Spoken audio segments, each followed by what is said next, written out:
Hello and welcome everyone to today's webinar session, all about HR and payroll foundations, getting the foundations right. Now, this is all based around a white paper that's been produced by Worx. If you haven't managed to download and read that white paper yet, I will be putting a link in the chat in just a moment. I'm going to put it in just a moment. I want to wait for everyone to join the call. So just going to wait a couple of seconds. People are still joining at the moment, so don't want to get ahead of ourselves. But while I've got you, if you do have any questions you want to put in the chat box, put them in. We'll do our best to either answer them as we go. We've got an expert panel here in Bob and Sarah to answer them, or we'll wait till the end, or we can do an active Q&A as well. So don't be afraid. Any questions you've got, put them in the chat box, and we'll do our best to answer them in a real-time, real live environment. So don't be afraid to try and challenge our guest today best you can. We'll do our best to answer those. Now, for those of you that aren't familiar, as I said, I'm going to put a quick link into the chat box now, which will give you an access to the white paper if you haven't downloaded it already. So look out for that. If you want to download it as we go along, please do so, and we're going to be basically talking about the white paper. We'll link it to specific pages so you can follow along in that way. Just give a bit of an introduction to who we are today so we can reference ourselves. My name is Nick Day. I'm CEO of JGA Recruitment. We're a specialist payroll and HR recruiter. I'm part of the Reward 300 and have been for the last 3 or maybe even 4 years now. I'm also the host of the Payroll podcast, and I'm the host of PQT, which is Payroll Question Time. Going to do a quick shout out for that now. Payroll Question Time is taking place tomorrow. So if you have any burning payroll questions, you want to get involved, it's a live expert panel. We talk about everything that's impacting the world of payroll, and it's taking place tomorrow. So I'll also put a link in the chat in just a moment where you can sign up to that. It's completely free. A bit of a plug there for me for PQT. But let me move along. That's myself. We're joined by 2 experts today. I'm going to start with Bob Rahill. Bob, if you can introduce yourself, please. Yeah, hi, Nick. Always a pleasure joining these sessions and look forward to today's. Yeah, so I'm Bob Rahill. I'm the founder of the Bob Rahill Partnership Network. We've been supporting organizations for the last 20 years through sort of HR, payroll and finance transformation, both local, but national and international organizations. So seeing there quite a bit of challenges around the HR and payroll space. So looking forward to today's conversation, Nick. Fantastic, me too. And moving from my left to my right, Sarah Thompson, if you can please introduce yourself. Hi, yep. So welcome everybody. My name's Sarah Thompson. I'm a senior manager through HR and payroll transformation consultancy Lace Partners. And we are a boutique HR and payroll transformation consultancy who support organizations with their strategy right the way through to their execution.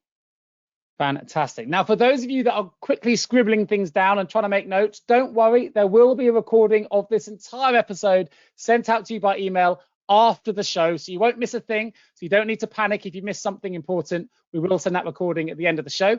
So let's jump into what we're going to be talking about today. So as I said, this follows on from the white paper that Worx have produced, which you can now access in the chat if you haven't got it already. We're going to be talking about an introduction to the foundation series, the importance of getting the foundations right, the HR hero's journey, the elephant in the room, always an exciting subject, and of course payroll pain points and taking action. Now, the idea of this, of course, is to help all of you wonderful payroll and HR professionals to help your organizations to navigate the ever-evolving workplace and nature of work more effectively.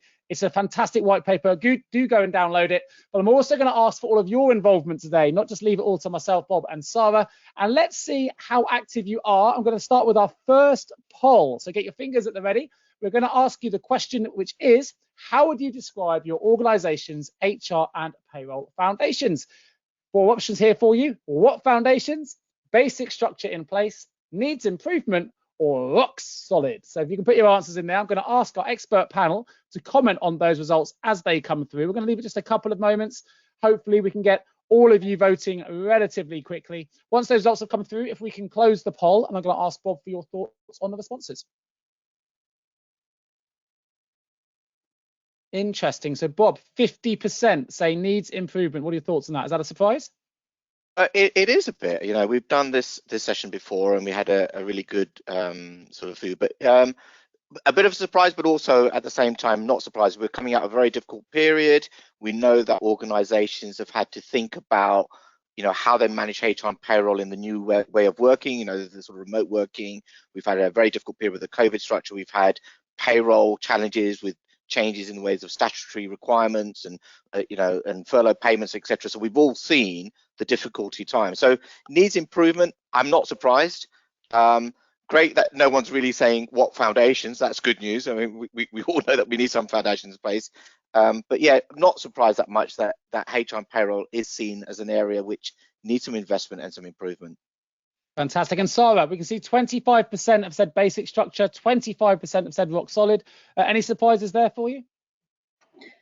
Well, actually, I think it's great that 25% have said rock solid, because I think in my experience it's not very often that you'd see that. So I think it's fantastic that people have really got that solid foundation. Basic structure, I'm probably not surprised either. I think there are a lot of people, obviously payroll probably, I think we're going to come on to this later on, in that it's not invested as much as it probably should or could be. So I can see that as well. Well, I love these results because 50% are already fully invested in finding out what we're going to talk about today. The 25% basic structure, we're going to help you as well. And more importantly, we're going to challenge those that say rock solid with some of the responses we give. So do stay tuned till the end. Let's jump into slide 4. The idea today, of course, is to lay down the foundations for HR and payroll success that can help our payroll and HR leaders achieve more whilst demonstrating the value that HR brings to organizations. So if we all know, if the foundations are in place, time can be freed up to achieve some specific strategic drivers, which are HR and data insights, employee experience, pay propositions, and operational efficiency. And interestingly, this is just webinar number 1 of a number of webinars that SD Worx will be providing to all of you. So we skip to slide 5. Hopefully that will highlight some of the ones to come. Put the dates in your diary when they come through. We're going to be talking about operational efficiency, pay propositions, HR data and insights, and the employee experience. And hopefully, if you're already on this one, you'll get links to those so you can put them straight into your diary. But hopefully you can see that we are taking you all on a journey to HR and payroll success. So do make sure you sign up to those. Now, let's jump into the white paper. Let's start talking about getting the foundations right, because HR leaders have had to reimagine how the workplace operates, right? Not just how, but also from where. Global borders have been changed. They've been opened up, and as companies seek to attract, retain, which is my world, and engage staff in any age, where people want to seek fresh challenges. I'm going to come to you, Sarah, as an HR and payroll transformation consultancy. Can you tell us a bit more about the changes you've seen in HR's involvement in these transformations? And also, 2 questions here, how HR's involvement is perceived by the broader business. So firstly, I think over recent years, clearly we've been in unprecedented times with the pandemic. And I think it's allowed organisations the opportunity to understand the complexities and the importance of HR and payroll, and how that ensures that the organisation is delivered. People come to work to get paid, right? And we, as an organisation, you want to pay people right first time on time, in my view. Absolutely so I think, yeah, 100%. So the way in which we need to do that, I think also technology has improved over recent years as well. You've got cloud-based technologies to improve, which has then driven efficiencies, it's driven processes, it's driven kind of the improvements in terms of complexity, which I know we're going to be talking about later on. So all in all, in my view, I think it's changed massively, but it's also changed for the better as well.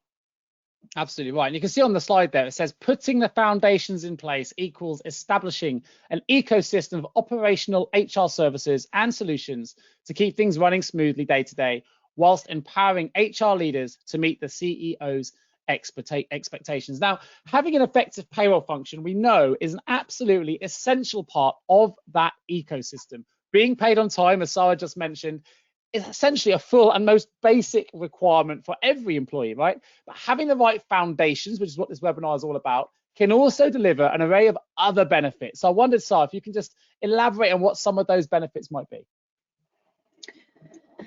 So for me, I think a few of the benefits would be to kind of provide that employee experience, and I know we're going to talk about that as well, but improving in that employee experience. Today, previously, I think the world has been very transactional from a payroll perspective.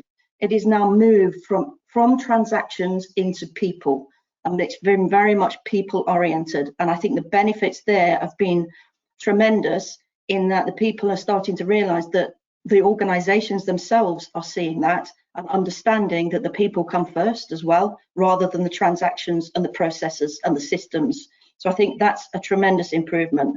I think also insights and data has allowed us to improve as well. So when you're feeding out from systems and new processes, nuances within the payroll kind of community as well, it builds on data, it builds on insights, then you can elaborate from that and take a lot of information from there. And that wasn't there maybe even 5 years ago, I don't believe. So I think that's really tremendous that we can really build on viewing and looking at how we can support the organization as well as the people in being an improved and efficient organization, and actually being a cost-saving department as well. Absolutely right. You know what? I'll come to you, Bob. We can track this a little bit over time, right? So if we look back at even in the world of payroll, what used to be known as wages clerks, now we're seeing titles like payroll people manager come to the fore. And in the world of HR, and of course, your background is immersed in both payroll and HR. We've moved from personnel managers to HR managers to people managers. We're seeing CHROs and CPOs, chief people officers, come to the fore. Employees are really what it's all about now, right? So tell us a little bit about your experience and how you've seen some of the things change in the way that the businesses are organising their payroll and HR departments with that employee-centric focus. Well, listen, look, we know that payroll functions and HR functions touch 100% of the employee base, right? And that's the first thing. You have accountancy, accounts functions, you have legal functions, you have operations. They don't always touch 100% of the organization. I think so. People are starting to understand that HR and payroll has really the whole remit to talk to people. So everything from how you message them, how the pay slips, messages on pay slips, that whole experience that we're giving, the ability to talk to 100% of our organization, to do sense checks, to do touch points and temperature checks with those populations, are now starting to realize that we can actually leverage HR and payroll to do a lot more than you said before, right? They're not just a transactional service anymore. They actually are a way of engaging our employees, getting that temperature check, really providing an employee experience that organizations want. And as we know, the current environment is all about employee retention. Nick, you're in that world of recruitment, right? The war for talent, we talk about the great resignation, we talk about all of these things that are happening. Organizations at a board level and senior leadership are now saying, what do we need to put in place to make sure that we retain our people and retain the talent? And therefore, HR and payroll have got a great opportunity to be more than what they just do, more than transactional, start to really add strategic value. Absolutely. I think what landed for me in that response, Bob, for you is you highlighted the employee experience, as did Sarah, right? Employees have the power. You said the great resignation. We call it in recruitment the great awakening. Employees have woken up to what they want and they can pick and choose now. You've got to look at more than just basic pay. You've got to look at those arrived benefits that Sarah starts to discuss. Well, let's talk a little bit about the hero's journey then, because the role of HR has long been seen as a vital one, but the current climate where organizations are facing real challenges to hold on to their employees. You mentioned the importance of retention. I can tell you as a recruiter, it's expensive to replace people that walk out of the door. It's also very challenging in the current market to attract new employees, new talent that's going to add to your culture, add value to your business. And it means it's now increasing in both complexity and significance. So, Bob, how do you see this impacting HR's role in shaping business strategy? Well, I think, let's be honest now, the role of a CHRO or a senior HR person is changing, right? We're moving away from that real transactional, keeping the lights on, paying people, doing the performance reviews, to a point where actually at board level, they're starting to have some representation.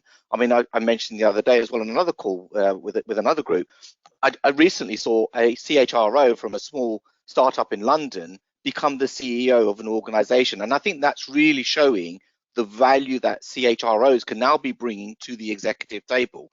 But that means that CHROs and HR directors have to change the way they think. They're going to have to become more strategic. They're going to have to go away and learn some things around business mechanics, what it means to be around that table. And if they can do that and start to add value at a more strategic level, then the HR's journey is going to become even more exciting. So, we see here, right, the CHRO, 5th fastest growing position in the UK between 2017 and 2021. That's great news. But actually what we should be saying is, why is it only the 5th fastest growing? How does it become the fastest growing, right? And through that, we have to start to think about how do CHROs start to think about what do they need to do? HRDs are great at saying, I need to build my talent, I need to give learning and development and train people in the organizations. What I'm saying is, as CHROs, what are you doing to self-train yourself into someone that can run organizations and sit around the table? So really exciting times. You know, they get wider engagement. They're looking at sustainability now. They're looking at employee experience. The whole diversity, equity, inclusion agenda sits with CHROs. So really starting to make an impact, and really exciting time for HRDs, I think. Absolutely agree. I think also you mentioned there, you know, it's the 5th fastest growing. Whilst that might be surprising for some, right? The most important asset in most 99% of all businesses is your people. And that's why that employee experience is so important. And employee experience isn't just about perks, as you rightly mentioned there, Bob. It's about being inclusive. It's about being diverse. It's about being equitable with your employees as well. So I think there's a lot for CHROs to consider here. And actually some really interesting stats. I'm not a big fan of reading slides that you can read for yourself, but for those that may be listening on just audio here, stats in the SD Worx white paper study came back to say that 75% of CHROs interviewed in the Pan-European Future of Work and People research undertaken by SD Worx said that their business model has changed over the past 5 years. But on top of that, analysis by LinkedIn also underlined the growing importance of the CHRO, which I think Bob has also underlined today, which was it's the 5th fastest growing position in the UK between 2017 and 2021.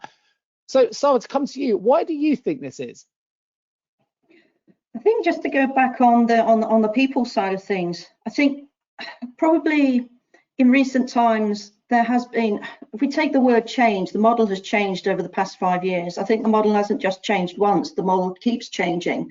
So from a HR perspective, that CHRO and the HR function are seen as the change agents across the business to support the business with that strategic change, in my view. So I think really that's why the CHRO has kind of improved and become that fastest growing position within the UK, number one. Number two, dovetailing from that CHRO, even payroll in itself is becoming, is getting a seat at the leadership table for the first time in many years as well. And so we're kind of pushing from the bottom up as well, from a tactical right the way through to strategic level, and engaging and organising that any particular industry, they have to react very quickly to the current climate, the times that they're changing, the technologies that are changing. And from a HR position, that CHRO really needs to be able to drive that and usher the organisation in the right direction and help them be ready for change as well. Yeah, absolutely agree. But I think this is also hugely exciting, right? We've got payroll professionals who have been demanding more strategic input.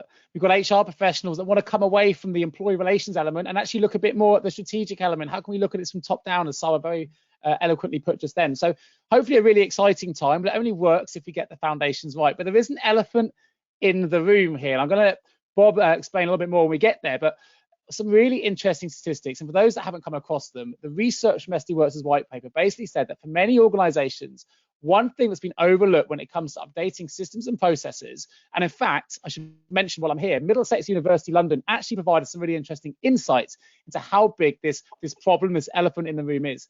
Their study found that £15 billion of holiday pay and 1.2 billion of wages are unpaid each year.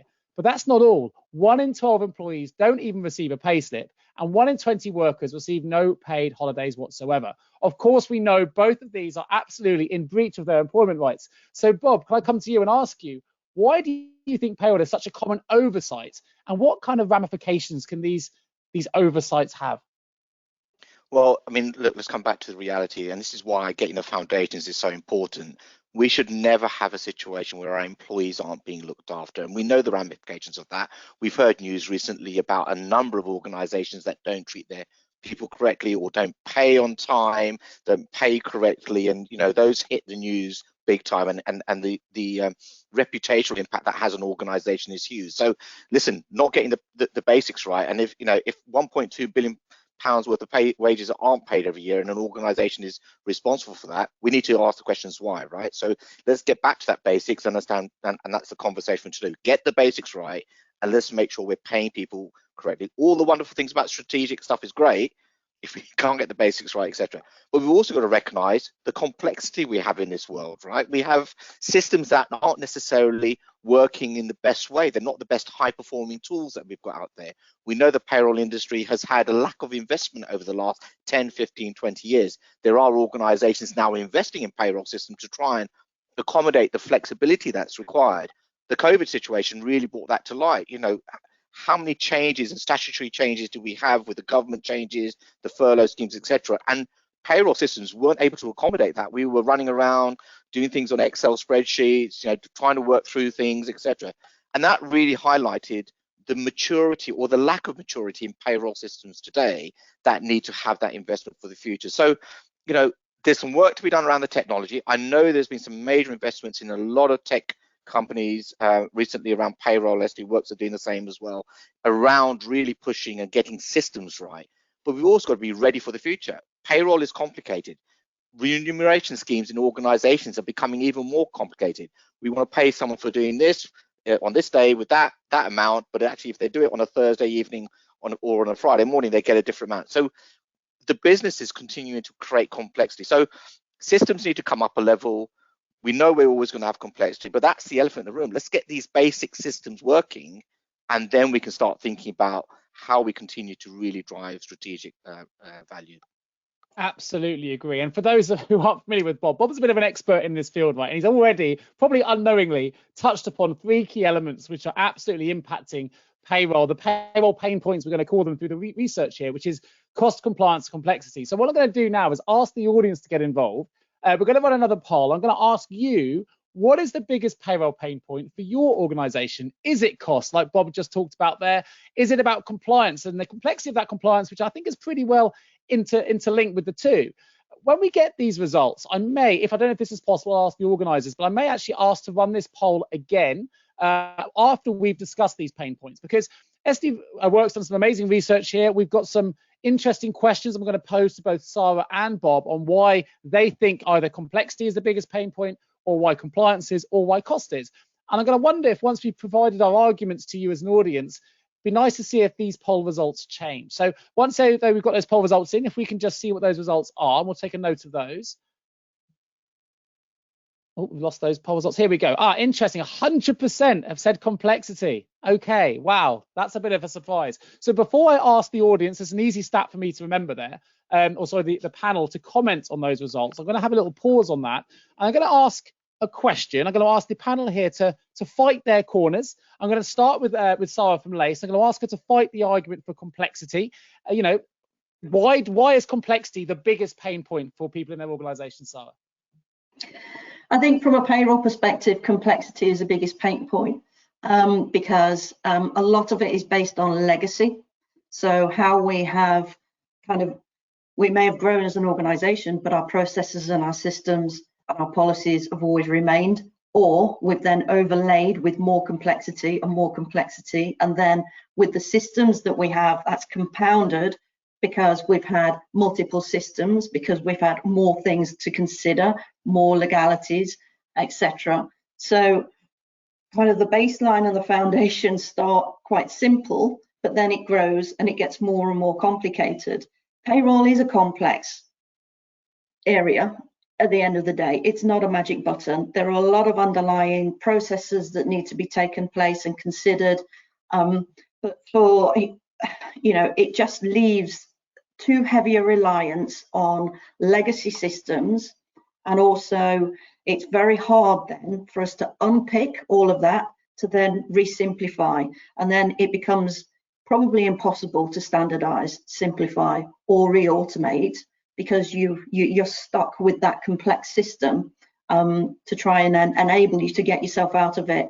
That also then in turn leads to a problem with reporting. How do you report out? How do you report the data out? Then that dovetails into the data and insights. You're unable to provide insights. So it just leads onto problem, onto problem, onto problem, because you've got that initial complexity in the first place that you just can't unpick. Yeah, absolutely agree. And I think the audience already agree with you, right? We had 100% saying complexity is the biggest pain point. But just to have a bit of fun here while we can, I'm going to ask Bob to argue his case for compliance. Why do you think compliance could be the biggest pain point, Bob? Well, I think compliance is what creates the complexity, right? So I think actually if we can solve the compliance challenges, complexity starts to go away a little, not fully, but we all know that payroll processing requires compliance. We need to make sure we're paying people correctly, processes are adhered to. But actually, if you think about, there isn't a standard global way of payroll, right? Every country, every jurisdiction in the US, 50 different versions of payroll compliance, right? We don't have a global standard in payroll. And therefore payrollers and those in the payroll function have to learn, accept, and try and work out how do we get systems to accommodate, over 300 different jurisdictions of payroll across the globe, and how do we make that happen? So compliance for me becomes one of the hardest bits, but you can't get every system to do every compliance check, and then actually knowing about that is complicated. So I think compliance drives complexity in our systems today. I do agree also, when we're talking about compliance, HR systems and payroll systems aren't always talking to each other. That creates some of that compliance problems, and therefore how are we making sure we're meeting statutory requirements? So listen, I'm a fan of both complexity and compliance. Yes, I'm arguing the compliance side, but I don't think one can happen without the other. We have complexity, but actually that's driven by compliance. But actually, because we have to adhere to compliance, we're creating complexity. So listen, whether it's 100% there or 100% there, I'm happy either way. And Sarah, happy for you to have complexity any day. Well, hard for me to disagree with that as well, right? And it's not, it's just really about us creating some insights for the audience today, but have a bit of fun as we do it. But I would argue then, if I was taking cost as being, a 0% in people's minds to begin with, that arguably it's because we don't invest in the right payroll solutions that we have problems with complexity and we have problems with compliance. And I think actually, arguably, the root cause often in these areas is because of a failure to invest in what is a part of a function which, within most businesses, it's not seen as a core to business, and therefore it's often overlooked when it comes to investment. It's not seen as a revenue generating priority. In fact, it's probably seen as the opposite. It's a function which pays out more than any other function. And I think therefore it's overlooked because people look at it as being cost heavy, but aren't looking at it the other way around. If you get payroll right, you get the right technology, it's the costs it can save you in efficiencies, in data reporting, in saving time with likes of complexity or compliance. It's saving you in errors, all the things it can do. And you can use the data insights that smart tech can give you to drive amazing levels of performance, which can really tie into strategies related to HR, related to finance. You can look at absence reporting. You can look at gender pay gap analysis. You can look at regional pay gap analysis, depending on what data works for you, right? And payroll has access to probably more data than any other function in a business. And if we use that data smartly, we can make great things happen. But you need the technology, you need the tools, you need the modern technological infrastructure to enable you to have the right reporting tools, the right data that can drive change. So I think it's often underestimated, underinvested. I think people are getting paid on time right at the start of this webinar. Why do we need to change anything? But to do nothing is to go backwards, because I tell you what, competitors are doing something about this. They're implementing new technologies. They're investing in payroll functions that can be a whole world of things to their employees that a traditional payroll system wouldn't necessarily be able to provide. And we're looking at benefits, we're looking at flexible working, we're looking at cross-border payments, a borderless workforce now, and a smart investment into payroll can pay absolute dividends later on down the process. We can also reduce the complexity and the compliance issues you may be faced with. Now, that's my argument. I'm not sure Bob and Sarah agree. I'm sure we all agree that all three are huge pain points for businesses. I can't rerun the poll. I thought we might be able to. What I can or would like to do, if anyone has changed their view, if anyone would have changed their answer for complexity, and there's no pressure to do so, just pop it in the chat box. Really interested to see if we ran that poll again, would your answer still be complexity, or would you now say compliance? Would you now say cost? Or by all means, just write the word other if you're not quite sure of any of those three. Just be interested to see the results. Maybe we're still 100% complexity, but it'll be interesting to take a look. But I think what we all agree, and I'll come back to you, Sarah, all three things are probably equally important in their own ways. They are, absolutely. As Bob stated, compliance and complexity, that they go hand in glove in my view. And then the cost, you have to invest to improve. So you can't do without either of those three, to be honest, in my view. The cost, yes, it costs a lot. It costs a lot to retain, it costs a lot to hire, it costs a lot from a systems perspective, absolutely. But the return on investment far outweighs the initial inputs, in my view. And you really have to invest to ensure that you can reduce your complexity, that you can improve your compliance as well. So I'm split across the three, to be perfectly honest. Yeah, I'm not surprised. I quote to you, Bob, with your background, something we haven't talked an awful lot about yet, but I know you've got a lot of experience with is, managing brand awareness here. And we know it can take years for a brand to build up trust with their employees. It can take one bad payroll cycle to destroy it, right? And as payroll gets more complex, as it's more compliance, as we go cross borders in particular, it can be more challenging. We don't want to lose the trust of our employees, because Sarah just raised a really interesting point. It's very expensive to recruit staff, and you mentioned it earlier, Bob, if they go. So retention is a worthy investment. It's hard to see the value of retention because these people aren't leaving. Where you see it is as a cost when they walk out the door. So if we talk about investment, we talk about complexity and compliance, how important is it from your perspective, Bob, that we get it right so that brand and trust isn't impacted? Well, listen, if we were all not paid correctly today, how many people would we tell, right? We would go out there, tell our friends and family, got paid incorrect again, that's pain, and we don't know whether we mention it on articles or anything like that. So, don't underestimate the power the employee has in your reputational image as an organization. And especially in this current climate where we're trying to find the right talent, etc. We don't want the noise to be that they don't even pay correctly. We want it to be, my experience is fantastic. I get treated with respect. I'm paid correctly. I'm talked to. I get messages. I know what I'm doing when I'm doing it. And all of that is in the gift of the HR and the payroll functions to drive and maintain. It is a hidden talent. If it goes well, people aren't going to shout well about HR and payroll and say they're wonderful. But actually, that's what we want, right? We want zero noise from HR and payroll functions, and executives need to accept that actually zero noise is a very positive place, and we need to shout loud about that, right? We need to tell execs, if there's no noise, it means we're doing our job. We may not be shouting loud and ringing bells like the salespeople do at the front office when they do a deal, right? But actually, no bells ringing in HR and payroll is a great sign. Silence is golden, right? Exactly.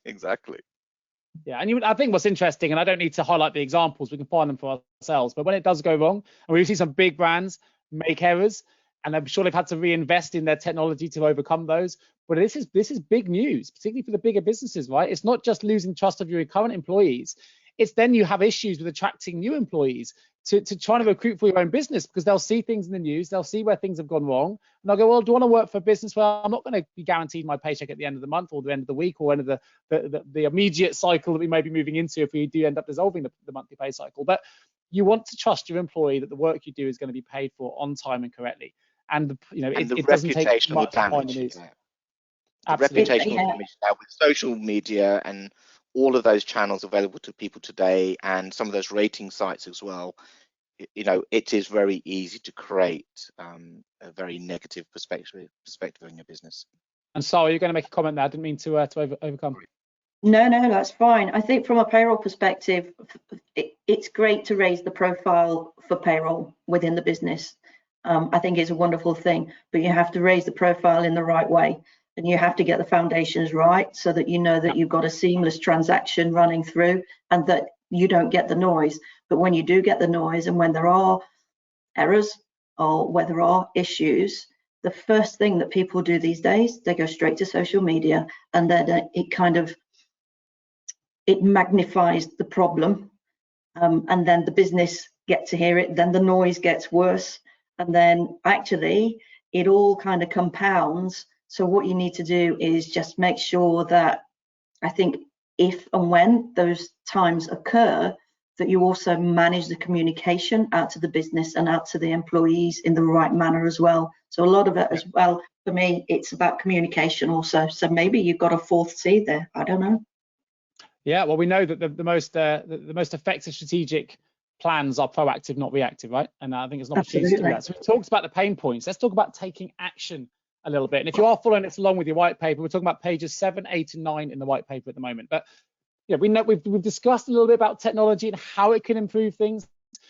we all believe, I think, on this panel that a solid HR ecosystem, replacing multiple disparate ones, is a well-established thing that can support the foundations of your payroll and HR operation. But overcoming the challenge of involving HR and payroll from the outset can feel like a bit of a mountain, or at least an iceberg. You know, the mountain at the top and a lot of things goes underneath.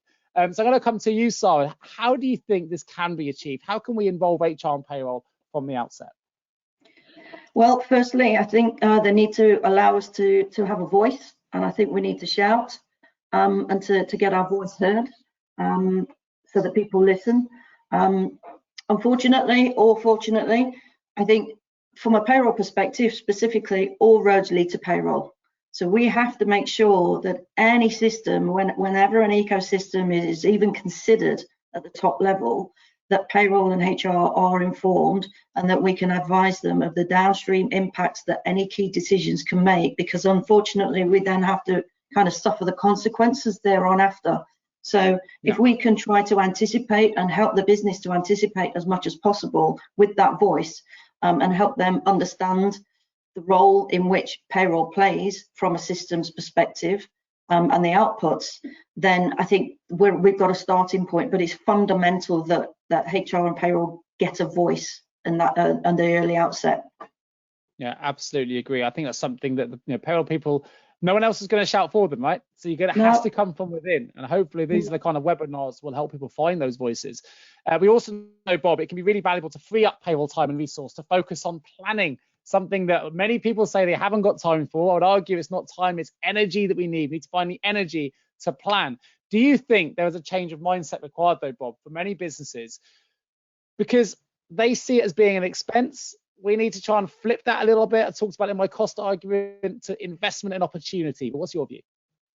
Yeah, listen, it is definitely one of those where organizations think about change and transformation, and HR tends to have a bigger voice than payroll functions. Let's be honest about that. The payroll always tends to be the one that's forgotten about. But we need to change that, right? We need to change the mindset in any change program. So when we go into an organization, and I'm sure Sarah with Lace Partners is the same, we go in and we try and say, well, actually, what's the full end-to-end user journey here we're talking about? How are employees being onboarded, retained, paid, the HR system, and paid? And if we can show a full user journey across an organization, people will start to hear more about payroll and more about HR. And I think sometimes we just focus on the HR bit, and we tend to say HR and then it goes to payroll, but actually we don't talk about the payroll value. And so we need to expand that a bit more in user journeys and conversations that we're having at change and transformation level with execs. And if we can do that, we'll naturally start to bring the payroll function a bit more to the fore. But I say, don't forget these guys, because they're going to have to deal with the consequence of every decision you make up front, right? How we pay people, the compensation plans we put in place. The changing to a new HR system doesn't necessarily relate directly to a new payroll system. So, we need to think about those complexities and start to bring that voice together. So I just encourage HR and payroll people to keep shouting, keep put themselves in front of people, make some noise and keep doing that, because that's the only way organizations will listen. Yeah, absolutely agree. And we talked a little bit about the value of employees in the business, right? It's the employee experience is so important, but also a lot of reports will tell you that data is now the most valuable commodity in the world. So these are two things that payroll and HR can massively influence: the employee experience. We've got loads of data, whether you work in HR or payroll, at our fingertips that we can use to really drive organizational objectives. So I think this is where payroll and HR can really come together. What are the objectives that a board wants to achieve, maybe through the CHRO, and what can payroll deliver for me that can help me get to those objectives? Is it about reducing absence? Is it about improving our diversity, equity, and inclusion policies? Whatever it might be, payroll has access to a huge amount of data, and in particular, they can also influence the employee experience through remuneration, through benefits, and we can work with HR on the impact of flexible working, the impact of fully remote working, whatever those things might be. Work together, and actually combined, you can really come up with some great strategies that can actually impact the bottom line. But Sarah, you're an expert here. You work in a number of both HR transformation projects and payroll transformation projects. What's your experience in terms of why payroll and HR can create more value if they work together? I think that's a really good question, actually. Why they can create more value when they work together. I think if they work in silo, then there could be a lot of duplication for starters. And I think if you work together, then you can organize your operating model and set the operating model as kind of a joint objective. And then from the operating model, then you've got your operational delivery that dovetails into the operational delivery. And then if you work in tandem, then you can then divide and conquer from even from a data perspective, work together, provide fully encompassing data and insights packs, for instance, work through. You can work across the whole of the HR and payroll function, as you quite rightly put to. You've got absence, you've got benefits, you've got all sorts of things that are coming out of payroll that are feeding into payroll. People see that as their own little silo, but actually when they see the whole journey and where a benefit starts and where it ends in a payslip at the end of the day. We can then pull the reports out and then support those other functions in where their money is going within a department, within an organization, how we can improve efficiencies, how we can improve kind of a cost effectiveness within HR function, and then in the wider audience across the business as well. So I think that's one of the key ones for me. Yeah, I agree. And I think actually the boundaries between HR and payroll, they're blurred more now than ever before. I mean, where does reward sit in all this? Does reward sit in HR? Does it sit in payroll? I wrote an article this week I published. I'll put it in the chat, which you may find interesting. I could have written it about HR in the same way. I called it payroll as a composer. But the reality is now there's so many different things that you've got to be responsible for that can drive value and add value to an organization. And HR's the same. You know, during the pandemic, they were dealing with employee well-being, they're dealing with furlough, they're dealing with organizational restructure, dealing with flexible working. You know, we've got to manage all these things, and we have become HR professionals, payroll professionals have become composers of their own little orchestras. Have a look at the article. It may resonate, it may not, but I think there's a lot of value here in understanding how, if we interconnect those relationships, we can really get those payroll and HR foundations right. I'm going to take it to the takeaway slide here, because hopefully people are finding value in what our experts have said. But I think the most important thing here, right, is we need to understand that getting HR and payroll foundations right is absolutely vital in achieving strategic success. And HR's involvement in business transformation projects is on the rise. Use your voice. I'm going to come back to you, Sarah, just to summarize that point, because I think it's a really important one we really emphasize at the end here. Use your voice. Bob's spoken about it a lot already. What's your key takeaway you would like people to come away from today in relation to that? HR's involvement in business transformation. Well, you know, here at Lace Partners, that's one of the key things that we do. We help people transition and transform their HR and their payroll functions, for starters, from a strategic level. But we also need that business to support themselves in terms of raising the bar, in terms of showing, how do I put it? Showing what they're good at. Their core competency is HR. Their core competency is payroll. Yeah. Their core competency isn't necessarily the core competency of the entire business, but you've got to sell yourself and sell that to the business to say, we're great at what we do and we can support what you do as a business. So it's kind of like a help us to help you kind of thing, I think. Yeah, absolutely right. And it's not always about what you cost a business. It's about the cost savings you can make if you get it right. And you can look at retention, you can look at attraction. We've talked a bit about pain points today. We hope that everyone's going to come away with planning how your business can overcome some of those 3 key pain points: cost, complexity, and compliance. We had 100% complexity earlier, Bob, but Jocelyn, if you can just touch upon the key takeaways here. Yeah, listen, you know, we've got, you know, I love all of these key takeaways. Plan how your business can overcome the key pain points, right? You've got to start by documenting what your current pain points are, you know, and actually a lot of the pain points are driven by the business need as well. And we talk about complexity and compliance as one of those 3 C's, but, you know, go away, have a think about how you can, you know, overcome those pain points and get those foundations sorted. But at the same time, think about how you're helping your business strategic direction. One of the things we didn't talk much about today, Nick, was the war for talent, right? It's still, you know, global, right? Why can't payroll and HR stop thinking about the current jurisdictions and start saying, well, how do we go outside of our current environment and go to, you know, locations that are not currently where we've got employees, but work with the senior leadership, say we can get you the right talent if we go here. And not just that, we've worked out how we can pay them as well, right? Come with the answers, come with the solutions, and help the business start saying, well, actually, you know what? We could be starting to look at, you know, I'd go and work in the Maldives or Mauritius sometime, absolutely. But how do you, as HR and finance, start coming up with those initiatives and driving those into the boards? Because that's how you're going to get visibility of, actually, you're not just transactional, you're giving us something. So think about your pain points, think about those, but also start thinking about how you become vital in that transformation. I've hit a bit more of the next point there as well, Nick. Yeah, absolutely right. I mean, you're speaking my language, right? We live in a borderless world now. If you consider Absolutely. recruiting talent from further afield, then it widens your talent pool to a global audience. You're speaking my language. Look, I want to just let everyone know we've got 5 webinars in total, this being the first of 5. But the research we talked about in this white paper is far further reaching than what you're seeing in just the white paper that's being condensed. So hopefully we've talked a lot today about the importance of getting the HR foundation and payroll foundations right. If there are people on this webinar at the minute that want to schedule a free 1-hour consultation with SD Worx, perhaps we can raise a quick poll here if there's someone interested. Do get in touch.